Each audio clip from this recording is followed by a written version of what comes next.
Hello, Theodora. Hey, how are you? How are you doing? Good. How was the sound check? How did the sound check go? It was good. It was good. Yeah. Always have some things that I have to say, of course, but like you know, I listened to it later and I think it sounded really nice. Yeah. I'm curious to know, is it very disorientating? I mean, I'm sure you're used to it, but is it disorientating going to different venues, having to get used to different stages, different setups? It's a very good practice. Yeah. So. Probably, yeah. Honestly, like I kind of get in the moment and then just like, you know what is weird when the hall and the arena or venue is empty, you have the echo, Okay. you know, like, and then you get scared. You're like, oh my god, I can't hear very well. But then when the audience comes, it just like it gets so cozy, you know, and of course like there is no delay and everything. Okay. But in general.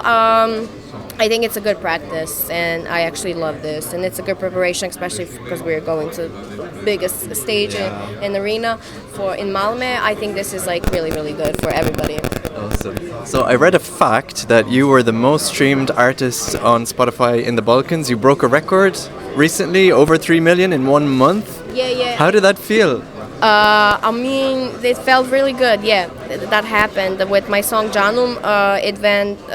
It's a song in Serbia, and it went viral on TikTok. So then went viral on Instagram Reels. Then went viral on YouTube. Has like I don't know how many views on YouTube, like 17 billion or something like that on all the videos that people make. They just get so creative with the song.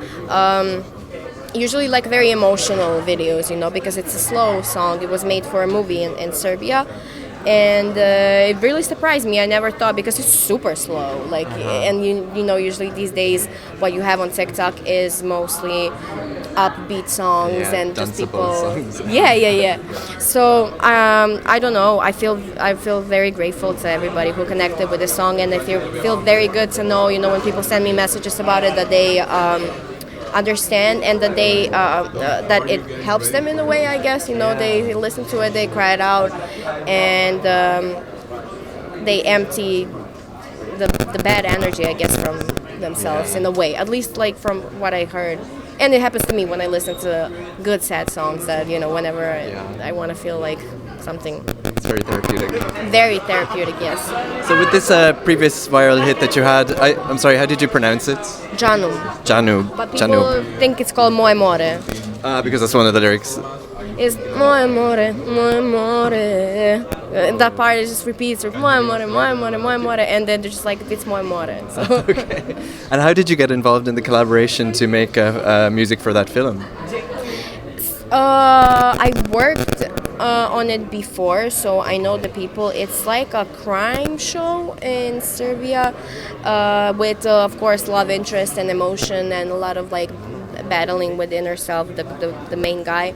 So they asked me to make it for one scene. They said there's going to be a very, very sad scene, so we need something very slow and very sad, and it just, you know, I started making something and it just ended up being this song. And then they put it as a theme for the show. It's a show, not a movie. I mean, it was a movie first, but then it ended up being in the show because they have the movies and then they have the show. Okay. So it's like an opening theme for that show on Serbian national television.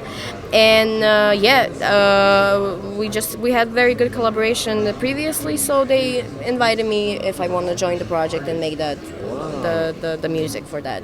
Very exciting. Check out that song.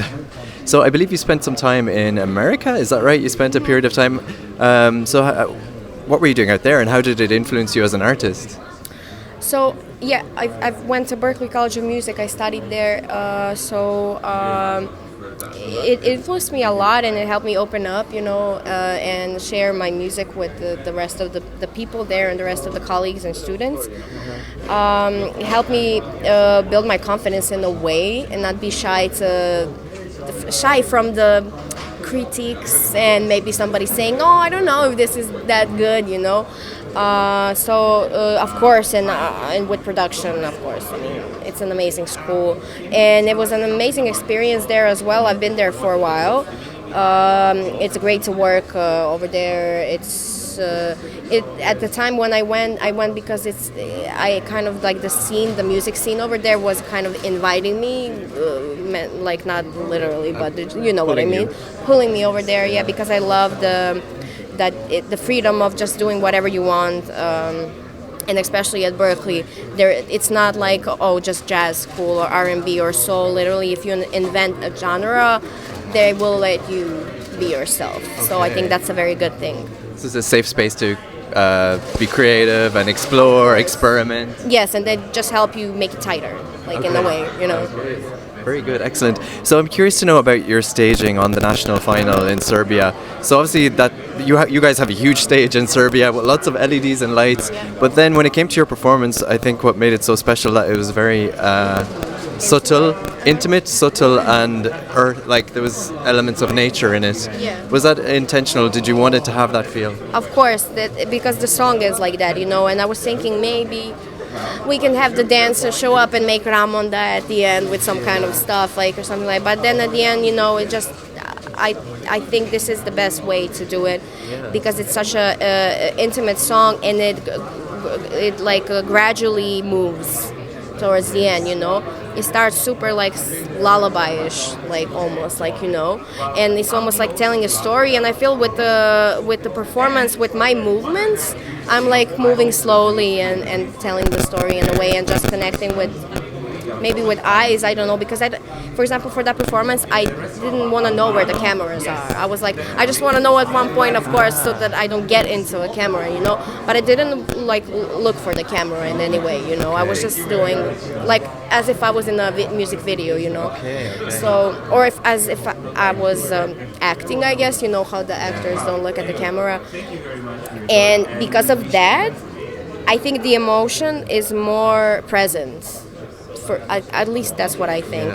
So, but yeah, you know, definitely it's not going to be the same performance, because I don't see the point in that. Like, it's going to be, the concept is the same, of course, but like visually we changed up some things, because I don't see the point, like, for you to just watch it again on a bigger stage with probably everything bigger and better because of Malmö staging and technical stuff that they have. But I just want to give something different, so that people are like, okay, we can comment on something else, you know. Okay. Yeah. We're very excited to see that, and we're excited to see you tonight, and thank you for your time. Good to meet you. Thank you so much. Likewise, thank you. Thank you so much.